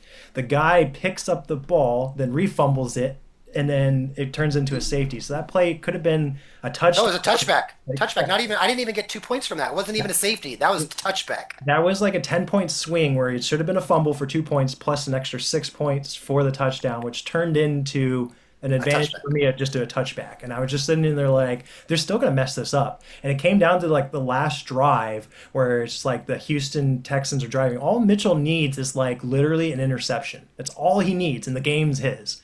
And they had the drive 2 times where it's like dropped out of his hands, and I'm just sitting there like, watched.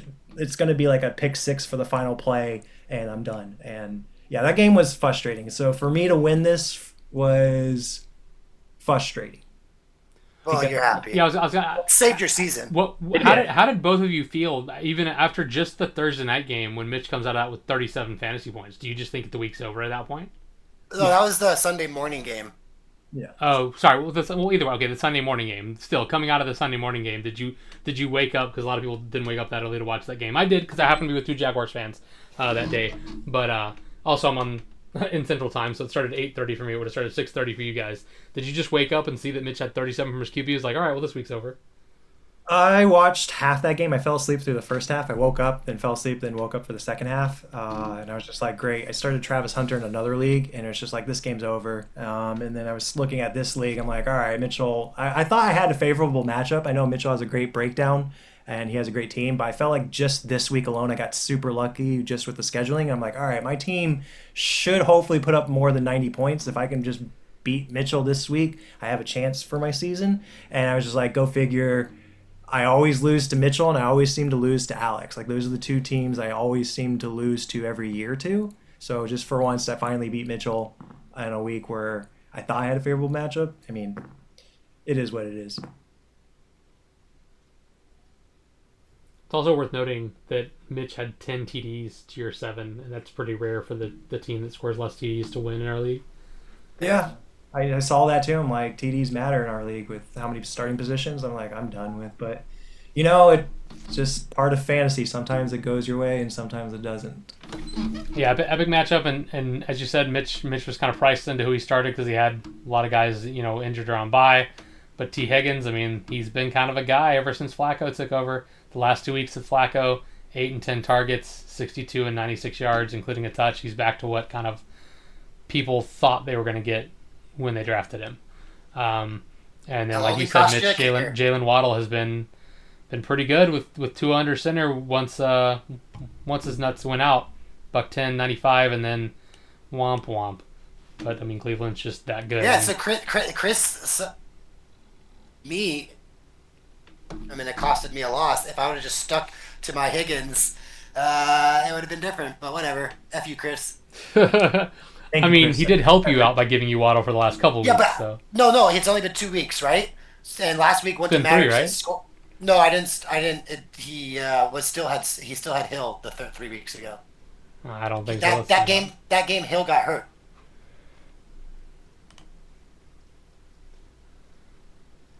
Oops. Sorry, I got to go to your team. Where are you? There we are. No, you were starting him all these games.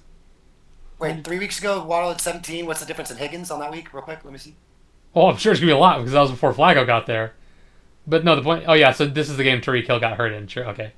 Yeah, it's the one he got hurt in 3 weeks. Gotcha. But yeah, Higgins had... Well, Higgins had 8 because he happened to catch a touchdown, but... So 9 points and I would have still won. So basically, Waddle, the difference between Waddle and Higgins the last 2 weeks wouldn't have mattered, but it would have mattered this week. Oh, well.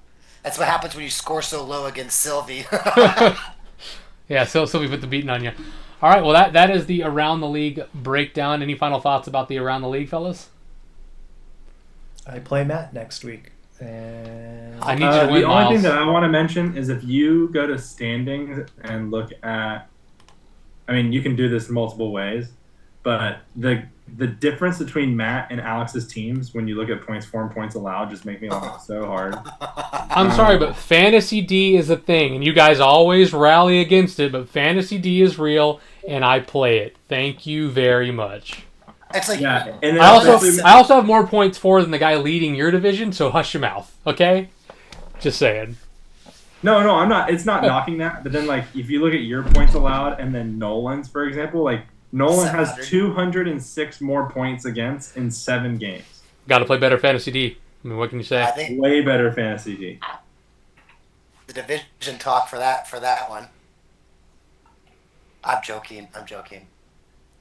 I mean, I'm playing him this week, so I guess we're gonna see, right? We're gonna Who are you see playing? if my dad. I'm gonna see if Fantasy D holds up. 7-1. All right, let's do this. Yeah, now you're on the bandwagon because you need me to No, win. Alex has got a great team, great scores, great stats. Let's do this. Keep it rolling. My team's gonna get even better if I get to trade a kicker for T. Higgins. So we'll see. Hey, All right, Mitch, you said you had a little game you wanted to play. Yeah, so I think generationally, sometimes it can repeat itself, and even if it doesn't, for the fun of the game, it'll just be all right. So for if I can give you an example, the GOAT player of last the previous generation, Tom Brady, right? Pretty easily agreed upon, right? I mean, no, And then, dude was a dirty cheater. I think he was terrible, but go on. Okay, but then there's like the second fiddle. Who, if you had to guess who second fiddle was to Tom Brady, who would you guess? I mean, I think most people are going to say Peyton Manning. I think it's obvious. Okay, so now let's put it into this generation. Who is the GOAT? Who is the Tom Brady?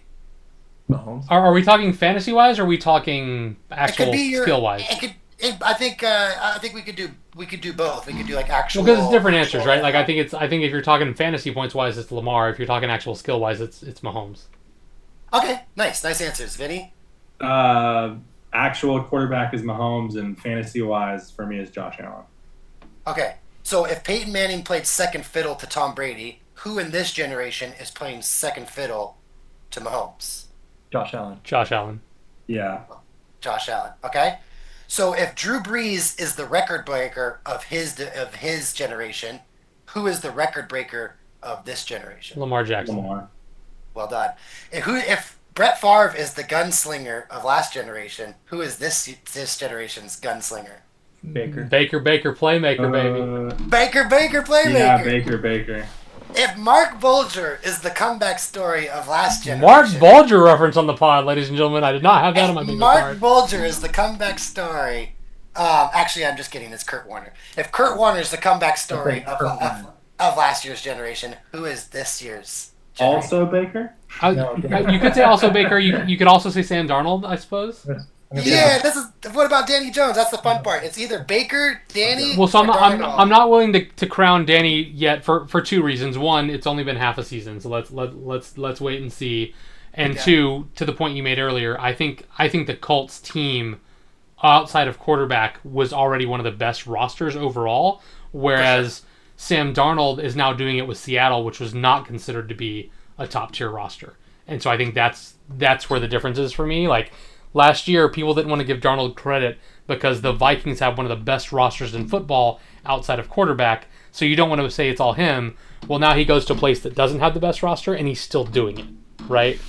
So that's why I would say. I mean, but again, I do think the answer might still be Baker. I mean, this is a guy who had to play for the Browns, Jets, and Panthers before he got one real shot, and now look. See, when I did the game randomly on the podcast or like the podcast I was listening to, same exact thing. First 4 answers, it all came really easy to our head for some reason, and then the 5th one's like, ooh, is it Baker? Is it Danny? Is it Darnold? And that's what we'll see. This generation needs the comeback story. Who is it gonna be? That's all I got. I think it just needs more time, right? Like I think, like if I had to pick today, I guess it would be. The thing is, like I don't really consider Baker a comeback because Baker wasn't bad in Cleveland. Cleveland just did him dirty. Like Baker was good. Baker's probably the best quarterback Cleveland has had in 30 years. For sure. And they just got rid of him because they wanted to sign Deshaun Watson. So like it wasn't like he was bad. They just got rid of him, and then he kept having to go and be a backup places. And then once he finally got a chance to like other than Carolina, he got to start, I guess. But like, come on, that roster was terrible. That he got to start in Carolina after they got rid of CMC. It's like, okay, they have nothing. So, Question: Is Joe Burrow in that discussion? Because technically, he's already won 2. Joe Burrow's not Kurt Warner, okay? He's not the Kurt Warner. There's no way. He's technically won 2 comeback player of the years, and he's going to win his 3rd one when he comes back next year. Like, who's going to win comeback player of the year next year? It's already Joe Burrow, unless he gets hurt again. So he's going to realistically win 3 comeback players rewards in by the NFL. So. Yeah, I would say that the difference is that Kurt Warner was out of, like, his comeback story was if he was a guy who was out of football because no one thought he was good enough. Darnold then, right? And then came back. Yeah, I think so. It's funny, right? Because like they actually changed the rule that you can't win comeback player of the year if you just come back from sucking. It's supposed to be coming back from injury, which I understand. But for me, I think it's a lot more impressive if you come back and you come back from like not having been the guy to being the guy. Because like no one's sitting here like, well, Burrow's not a good player. We all know Burrow's a good player. So like none of us are going to be surprised if next year Joe Burrow comes back and is good at football. Because he was already good at football. He just happened to get hurt. That was unlucky. But we would be surprised if all of a sudden next year Spencer Rattler gets traded to, wherever and lights it. Like if Spencer Rattler gets traded to the Cardinals and starts lighting it up, we would all be surprised by that. Right? Because he's not good, and then all of a sudden he starts lighting it up. That would be a big comeback story to me, much more so than great player breaks ankle, great player is good again once his ankle heals. Like, that's not surprising. Tell that to the NFL who votes for that reward. Well, right. No, I mean, again, I agree. Yeah, no, like I said, they have a rule that you can't come back from sucking, which part of that I get. I think it shouldn't be you sucked as a Colt and then you were good as a Colt. I don't think you can win it that way. But I think like reinventing yourself on a new team, you should be able to win it for that or something maybe. I don't know. Well, and just for the record or whatever, it doesn't matter. But it wasn't on a podcast. It was actually released from MGM. The casino actually released this article. So I thought that was interesting too. It's like they're looking for the next comeback story. Who's it going to be? Yeah, because they want people to bet on the comeback player of the year. For sure. True. That's all I had. I thought that was a little fun. All right, well let's take a look here at the power rankings in DoD. Where we at? Naturally, why does Matt not have an image anymore? Interesting, but naturally, we've got a couple of podcast members here at 2, 3, and 4. Mitch, didn't you lose this week? How did you go up? Alex, I've been 1 or 2 the whole year, and then I put 2 weeks in a row. I dropped all the way to 10, and even no matter what I've done the last couple of weeks, I just keep moving up because they're probably power rankings is probably looking at my break. I have the second best breakdown. No, yeah, I know a lot of the power rankings takes a lot more into than just wins. Like, and obviously, like you had 120 points, but it is funny that you jumped up 4 spots after losing. Yeah. But yeah, so it's Matt and then the pod. So good representation by the pod here at least. And then the Sparks family. So yeah, we got 3 Sparks and only 2 Blacks here at the top of the chart. Miles, you got to move up to try to even things out. Bump Vinny out of there. Working on it. I got to take care of Matt this week, and then I got to hope that Vinny loses because I don't have fear of Vinny, or not Vinny. I don't have fear of Cameron's team. Wow, that's so mean. I was rooting for you all Monday night. You better be rooting for him this week too. Let's come on, help brother out here. I was actually rooting. I was definitely rooting for Matt though because I need a little help. Like Cameron has just been raking the out of conference games, and I'm like, I need him to start losing some more. So, who plays Adam this week with all the Rams buys? We can take a look at this week's action. All right, so this week looks like I'm playing my dad. Let's see what buys are involved here. So Dad's starting Chubb, who he got from Mitch, because Dad does have Kenneth Walker and Amon Ra on a buy, so that might help me a little bit, hopefully, although I got all the plus signs here, so we'll see how that works. Professor Chaos, I think he's going to be at full strength, looks like, up against Darnold's on a buy. He has to start Rodgers. Oh, that's true. Darnold is on a buy. Well, I mean, Darnold's not even the quarterback he drafted, right? He just dropped Kyler. I think Kyler's who he drafted. He dropped Kyler to pick up Rodgers. Is it Murray on a buy, or he's hurt? I can't remember. Maybe both, honestly, and then Purdy's also hurt. Miles, what about you? Are you at full strength, assuming... Oh, Minabuka's assuming going to play because he played this week. So it looks like Miles is at full strength here. So this matchup might be pretty even then. So let's go to break. Luis is the one who gets to play break with all of his team on a bye. He's missing Gibbs, Adams, and Puka. And he still needs a tight end. I mean, I guess he technically has Hawkinson, but... Well, good job, Luis. Yeah, Luis just is gonna win by showing up. Allen's gonna outscore. I honestly, when I asked that question, Alex, I didn't mean to say it out loud. I was kind of thinking in my head, like, "Oh, who's Adam? I hope I play Adam this week with the Rams." But Well, you said it out loud, so now we're going I did through say it. it out loud. All right, let's move on to Austin versus Yakov Lamb. So Yakov Lamb gets Henry back, but Irving's already been ruled out, so has Godwin. So he's not getting either of those back.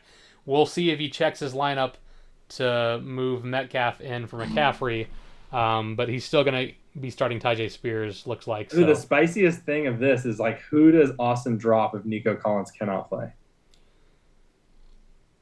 Yeah, that's why I have to drop Wiggins or Waddle out, Vinny. Yeah, I mean, that's why. I think if Collins can't go, I mean, you're not dropping Collins, obviously, so I think... Bye-bye, Mark. I think it's probably Goff, honestly. I think he's probably just rolling with May at this point. Yep. Yeah, that's bold. It's either that or, I mean, Robinson's already had his bye, right? So you only need 2 running backs. He could theoretically drop one of these 2 guys. Honestly, Woody Marks or Isaiah Pacheco. I think Marks is probably least likely to get sniped from him. So I would probably say it's Marks, because he's never going to be starting Marks over Charbonnet, Dowdle, Robinson anyway, in my opinion. What if Goddard can't go this week, too? That's pretty funny. He's just going to drop a top 4 tight end, top 3 tight end. Yeah, I mean, we'll see. Yeah, I think if I'm Austin, I'm dropping Woody Marks, I think, to pick up someone to go in the place of Collins. And then if Goddard can't go, that's when you have to choose, am I dropping Goddard or am I dropping Goff? All right, so yeah, Cameron, looks like this is what we kind of thought. Cameron was going to be in trouble when it came to buys and not having depth, and now that's caught up with him. He has people not on buys so much, it's just he has no depth. So he gets Henry back, but he's still going to be starting a backup at running back. All right, moving on to Avengers versus Phoenix. Avengers have an illegal lineup, so I can't even look at what you're doing. Phoenix. I apologize. I just needed this right here. I know this is I don't remember what we decided on doing this move or whatever, but I legitimately was trading out my kicker this week anyways, because he's getting replaced by McManus or whatever. No, you're fine. As long as you have a legal lineup by Sunday, it's fine. Yeah. Oh, okay. And I was like, I didn't know on Tuesday night who to drop between Waddle and Higgins, or I also have an issue with Pitts and Kincaid. If Kincaid decides to play this week, then I'll drop Pitts and I won't drop Higgins. But I don't know if Kincaid's playing, so I can't drop Pitts. Does that make sense? So if they decide to say sometime this week, hey, Kincaid's healthy to go and everything, then I'll just drop Pitts and it's no problem. But I can't, you know what I'm trying to say is, like, I can't. Yeah. And then even... So I want to point out that Vinny has already lied to us. We asked Vinny, he straight up said, I'm not going to be changing my lineup. Oh, he's got Chase in there. You've already changed Chase Brown in for Etienne. I mean, he's on a bye, but still. He's on a bye. Well, but still, I'm just saying. He's on a bye. You are going to have to pick up someone to go in place of McBride. So do you finally drop the trash can fire, or who are you dropping to pick up tight end there? Well, wouldn't you guys like to know? But I will say I have a lot of 3-for-2 trades out in the world to open up spots. Why are any of these 3-for-2s on mine? He's probably just going to drop my wide receiver. He's trying to trade me a couple of injured players to get CeeDee Lamb, which I turned down. I'm also, if somebody accepts the trades that I've offered, that I do think they're fair, but I do have a feeling everybody in the league would be pissed off. So, I mean, I would have been pissed off if I accepted your trade because it was that bad. Mitch. Oh my God! You said you would have considered it 2 weeks ago. Yeah, because 2 weeks ago, CeeDee Lamb wasn't playing yet. Wait, scroll down. Mitch, do you have people on bye, by the way? Yeah. So, yeah. Let's see here. I apologize I didn't know we were going to do this week, but yeah, this is literally your idea. I have Stafford on a bye, so I can't even draft him if Jackson doesn't play. It's really bad. And then, Zay. Yeah, no, most of my guys just came off bye. I apologize.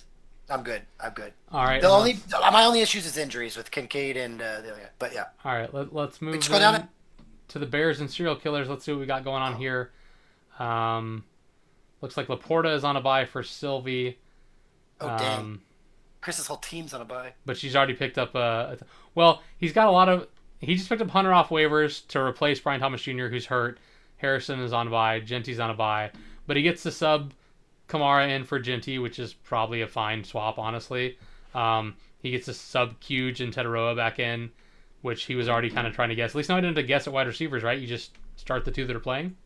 So, but Yeah, I don't know. Who's So still be it good at looks drop. like the game. Obviously, the game I think where buys have the biggest impact looks like it's going to be the Penguins game. Missing Gibbs, Adams, and Puka. Yeah. Well, and his tight end is on IR. So That's honestly, I mean, I know Adams 4-3 and like every win matters. To go all in on like Lions and Rams on the same bye week, but then have them the rest of the season is pretty clutch. I love stacking buys whenever I can. I mean, I'm not going to make a pick just to do that, but see if I can go to my roster. I try to get people with a lot of the same buys. So I have a couple of guys week 10 because they're on the same team. I have a couple of guys on what were the Packers buy 5? I had a couple of week 5 buys early in the season. So yeah, I do like stacking buys whenever you can. Because yeah, I like Vinny said, I'd rather tank 1 week and be at full strength relatively the rest of the season whenever possible. Yeah. Yeah. Anyways, I kind of hope that these people don't accept these trade offers because I just don't want to hear it from you guys. I mean, what kind of trade offers are you talking? I mean, I think they're very good trade offers. It's just, given my track record and who I trade with, usually, you guys would be a little pissed Why off. don't you trade with a normal person, bro? I like how Vinny is an 80-point favorite when Mitch has an illegal lineup, meaning Vinny's expected to score exactly 80 points. That's not Yeah, pretty much. All right, boys and girls, any final thoughts before we wrap it up here? I think it's funny how like I need a kicker, and then this morning was 2 kickers. Just throwing it out there. Yeah, but these are both kickers on a bye. So yeah, just you Everybody just on Saturday add and drop every single kicker until Mitch literally can't field the lineup. What kind of kickers we got available here this week? Let's see what's available to you, Mitch. You got John Parker Romo for Atlanta. You got Evan McPherson for Cincy. You're fine. Yeah, Tyler well, Luke. you know what? I'm gonna try and Andres Borregales. if I can't. You keep cutting out, man. Sorry. If I don't people know which listening one probably mic think that this is. I'm like intentionally muting you, but I'm not. It's just cutting out. Yeah. Yeah, it's like AJ Brown all over again. Mute. It's funny. Adrian. Yo, Adrian. All right. I don't know. Not to be confused with AJ Brown. Speaking of, I'm just kidding. That's a joke. Someone's done a lot of extensive research into AJ Brown and has a whole prep day. Just kidding. I'm sure it was you. I'm joking. Well, All right, gents. Well, yeah. my time has run out. Yeah. For the pod or for life? Because one of those is way more serious. Whoa. Luckily for now, the pod. But if it was 6:01, I may change my answer. Well, tell Dakota we all said hello then, and enjoy whatever it is you're off to do, bud. Yeah, real quick, one last story for me. I did mention that I watched this week with some people that live in Jacksonville. They're big Jaguars fans. They're season ticket holders, and historically they go to the London game every year, which was this week. They did not go to this London game because they recently had a kid, and their kid is not old enough to get into Wembley. Wembley has a strange rule about how old you have to be to get into the stadium. So they didn't go, and they came over and watched the game at my place, and man, were they glad they did not go, because that would have been real rough to be there at the stadium with the baby, watching them get absolutely blown out. And they just texted me asking how to listen to the pod, so if you're listening to this, it was great seeing you both. Thanks for coming over and watching it, and sorry that your Jags got blown out. All right, boys and girls. Miles, thank you so much for being here. We really appreciate you dropping in, man. Feel free to stop by anytime. Any final thoughts to share with the group? Go Ducks. Whoa. What's on record? That crosses a line. Whoa. Yeah, I haven't showed that in a while, so let me go ahead and show you guys how we're doing in the old podcast draft league. Just You know, show me we real got quick. What's that the A-plus Ducks draft. record? Can't help but notice our team is currently 1-6. Is it really? Yeah, I did make some waiver. I guess I picked up a tight end. I picked up Ronnie Gadsden here, so we can start a tight end. No and, wonder we. We need a kicker. Talking about that. Sly. Yeah, so the team is not done super hot, guys. I'm going to be honest with you. If we go to the league standings here, Can you share? Go Ducks is sitting at 3-4. We're 1-6, and yes, we lost to Go Ducks.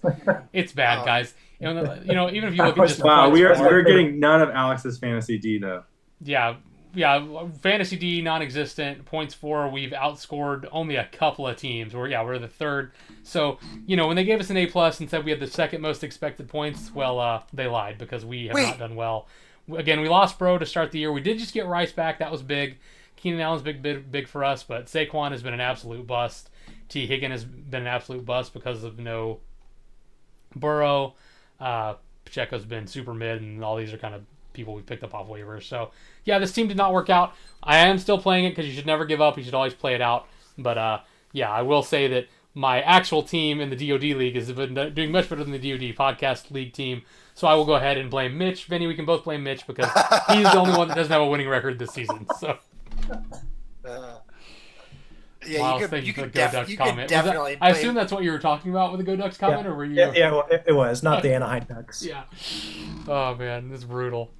Yeah. Dang, I did not know we were last. That is terrible. Yeah, we're dead last. It's not even close. What's our points for? Let me see real quick. I just had the wrong screen up. Sorry. It's 690. We're one of only 3 teams in the 600s, and there's a team in the 900s that we lost to this week in a close matchup. By the way, that's who we played this week. We played the number 1 team, and we only lost by 10. So we gave them. Yeah, but we're still like 6th highest score, 7th highest score. Not good. No, it's not good. Go Ducks would have beat us again this week. So. Oh, no.